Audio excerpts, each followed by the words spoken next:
Programming এর জগতে আপনাদের স্বাগতম।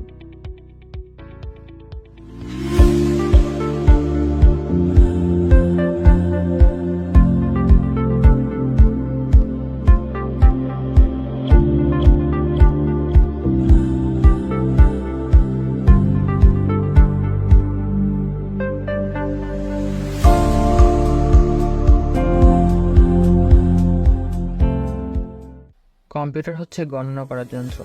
এই তথ্য আমরা সবাই গদবাধাভাবে বইয়ে পড়েছি কিংবা জেনেছি।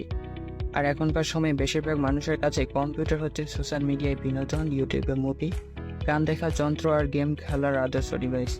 কিন্তু আমরা যখন কম্পিউটারে এই কাজগুলো করছি তখন কি ভেবে দেখি যে এগুলো কীভাবে হচ্ছে, কীভাবে গেম খেলছি, কীভাবে ফেসবুকে প্রোফাইল ক্রিয়েট করছি, আবার ঘরে বসে থেকে এই দুনিয়ার সব প্রান্তের মানুষের সাথে যোগাযোগ করছি। এমনকি ফেসবুক বা ইউটিউবে আমাদের সামনে আমাদের কোন কোন বিষয় পছন্দ সেগুলোর উপর ভিত্তি করে অ্যাড দেখাচ্ছে। এগুলো কিভাবে হচ্ছে? যে কোনো কাজের জন্যই কম্পিউটারে সফটওয়্যার ইনস্টল করে নিতে হয়। এই যে আমি কথা বলছি এই জন্য আমাকে সফটওয়্যার ইনস্টল করতে হয়েছে।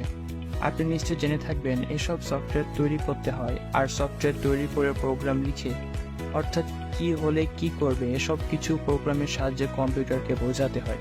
আর যারা প্রোগ্রাম লিখেন তাদের বলা হয় প্রোগ্রামার।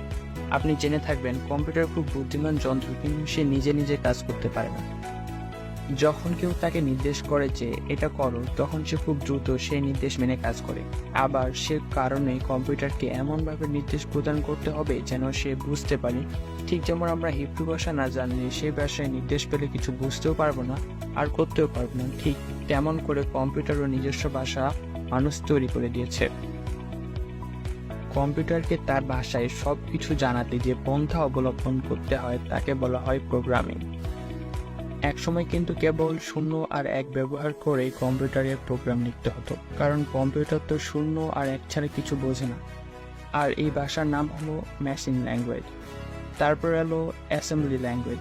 এতে প্রোগ্রামাররা কিছু ইনস্ট্রাকশন যেমন যোগ, গুণ ইত্যাদি ব্যবহারের সুযোগ পেল। এই ভাষাকে 0-1 ভাষায় নিয়ে গিয়ে কাজ করার দায়িত্ব পড়ল অ্যাসেম্বলারের উপর। প্রোগ্রামারদের সে বিষয়ে ভাবতে হতো না। কিন্তু মানুষের চাহিদার তো শেষ নেই। নতুন নতুন চাহিদার ফলে নতুন নতুন জিনিসের উদ্ভব হয়। একসময় দেখা গেল অ্যাসেম্বলি ল্যাঙ্গুয়েজ দিয়েও কাজ করার ঝামেলা হচ্ছে, তাই বড় বড় প্রোগ্রাম লেখার জন্য আরও সহজ ও উন্নত নানা রকম প্রোগ্রামিং ভাষা তৈরি হলো, যেমন ফরট্রান, প্যাসকেল, সি। তবে এখানে শেষ নয়, এরপর হলো আরও অনেক ল্যাঙ্গুয়েজ, যার মধ্যে অন্যতম হচ্ছে C++, Visual Basic, Java, C Sharp, Perl, PHP, Python, Ruby এগুলো। এখানে কম্পিউটার বিজ্ঞানীরা নিত্য নতুন প্রোগ্রামিং ভাষা তৈরি করে যাচ্ছেন। প্রোগ্রামাররা এসব ভাষা ব্যবহার করে প্রোগ্রাম লিখেন, আর প্রতিটি ভাষায় রয়েছে আলাদা কম্পাইলার, যার কাজ হচ্ছে এই প্রোগ্রামকে কম্পিউটারের বোধগম্য ভাষায় রূপান্তর করা। তাই এটি নিয়ে প্রোগ্রামারদের ভাবতে হয় না। প্রোগ্রামিং মানুষের চিন্তা শক্তি বাড়িয়ে দেয়। চিন্তা করার মানে হচ্ছে নতুন কিছু করা। আমাদের পাওয়ারফুল যে একটি মস্তিষ্ক রয়েছে সেটি সঠিকভাবে ব্যবহার করা। যারা প্রোগ্রামিং জানে আর যারা প্রোগ্রামিং জানে না তাদের চিন্তা করার পদ্ধতি ভিন্ন। প্রোগ্রামিং আমরা কিভাবে চিন্তা করি তাই পরিবর্তন করে দেয়। সবাই নিজের ক্যারিয়ার নিয়ে একটু আধটু টেনশনে থাকে। প্রোগ্রামিং জানলে ক্যারিয়ার সম্পর্কে আর চিন্তা করতে হয় না। প্রোগ্রামিং জানলে নিশ্চিত থাকতে পারেন ইচ্ছা করলে চাকরি করবেন, ইচ্ছা না করলে করবেন না, ফ্রিল্যান্সিং করবেন বা ছোটখাটো একটা কোম্পানিও খুলে বসতে পারেন। যদিও প্রোগ্রামিং জানা আর এক্সপার্ট হওয়ার মধ্যে অনেক তফাৎ রয়েছে, তাই শুধু জানার জন্য নয়, একজন ভালো প্রোগ্রামার হতে হলে অবশ্যই খুব ভালোভাবে যে কোনো একটি ল্যাঙ্গুয়েজে পারদর্শী হতে হবে। আর একটি কেন বলছি তার কারণ হলো মেইন কিছু ল্যাঙ্গুয়েজ যেমন সি, জাভা, পাইথন, এই মেইন ল্যাঙ্গুয়েজগুলোর একটি প্রথমে জানলে বাকিগুলো শেখা খুবই সহজ। আলাদা আলাদা সিনট্যাক্স, কিন্তু লজিক বা ব্যবহার করার ধরন সব একই রকম। প্রোগ্রামিং দারুণ মজার একটি বিষয়। কম্পিউটারের সাথে অন্য যন্ত্রের বড় পার্থক্য হলো এটা দিয়ে কত রকমের কাজ করানো যায় তার সীমা নেই বললে খুব একটা ভুল হবে না। তাই প্রোগ্রামিং জানলে যে কত কিছু করা যায় তার তালিকা করতে বসলে শেষ করা কঠিন। দিনের পর দিন প্রোগ্রামিং করেও দেখবেন জিনিসটা বোরিং হচ্ছে না। প্রায় প্রতিদিনই নতুন নতুন মজার জিনিস শেখা যাচ্ছে। নতুন নতুন টেকনোলজি আবিষ্কারের সাথে সাথে আরও অনেক রকম কাজ করে ফেলছেন, অথবা আপনি নিজেই নতুন কিছু আবিষ্কার করে ফেললেন। জটিল কোনো সমীকরণের সমাধান করার জন্য ফাংশন লিখছেন, কার এসব ভালো লাগছে না বলে লাল নীল রং নিয়ে অ্যানিমেশনের কাজ করতে বসে গেলেন। আপনার সৃষ্টিশীলতা সবটুকুই কাজে লাগাতে পারবেন প্রোগ্রামিংয়ের জগতে। প্রশ্ন আসতে পারে, প্রোগ্রামিং শেখা কি খুব কঠিন? উত্তর হলো হ্যাঁ। যদি আপনার আগ্রহ না থাকে এবং আপনাকে কেউ জোর করে শেখায়, তাহলে আপনার জন্য প্রোগ্রামিং শেখা কঠিন হয়ে দাঁড়াবে।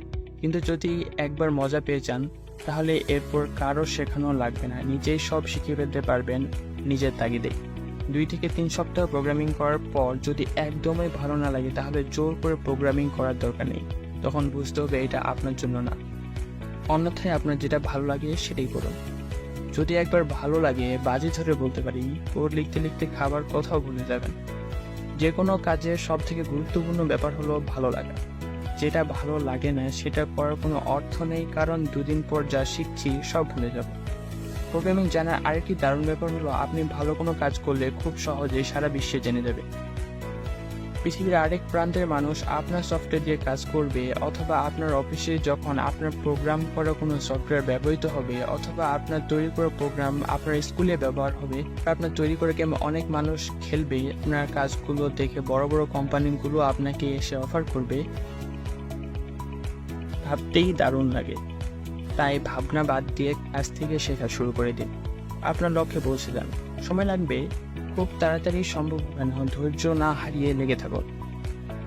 লজিক বিল্ড করুন, চিন্তা করুন, সমস্যা নিয়ে এর সমাধান খুঁজে বের করুন, আর সেই অনুযায়ী কাজে লেগে থাকবেন। দেখবেন প্রোগ্রামিংয়ের এই বিশাল অপার সম্ভাবনার জায়গায় কোথায় তুলে নিয়ে গেছে নিজেকে।